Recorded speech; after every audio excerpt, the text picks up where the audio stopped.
Spanish club বার্সেলোনার ত্রিমুকুট জয়ের আনন্দ ছড়িয়ে পড়েছে পুরো শহরে। শুক্রবার আনন্দ উদযাপনে মেতেছিল বার্সেলোনার শহর। আয়োজন করা হয় বিশাল শোভাযাত্রার। ক্যাম্প ন্যু স্টেডিয়াম থেকে শুরু করে বার্সেলোনার বিখ্যাত ট্রায়াম্ফাল আর্কে গিয়ে শোভাযাত্রাটি শেষ হয়। ছাদখোলা বাসে চড়ে খেলোয়াড় ও কোচিং স্টাফরা শহর পরিভ্রমণ করেন। সমর্থকদের শুভেচ্ছা জানান, উপহার হিসাবে স্বাক্ষরিত জার্সি সহ বিভিন্ন স্মারক বিতরণ করেন।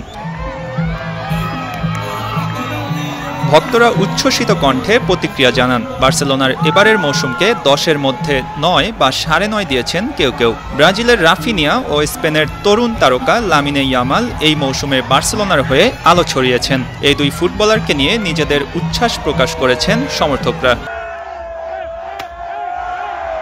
গেল বৃহস্পতিবার নগর প্রতিদ্বন্দ্বী স্পানিওলকে 2-0 গোলে হারায় বার্সেলোনা। এই জয় দিয়ে লা লিগা শিরোপা নিশ্চিত করে ক্লাবটি। চলতি মৌসুমে স্প্যানিশ সুপার কাপ এবং কোপা দেল রের শিরোপাও জয় করেছে তারা। Sports desk, 52 TV.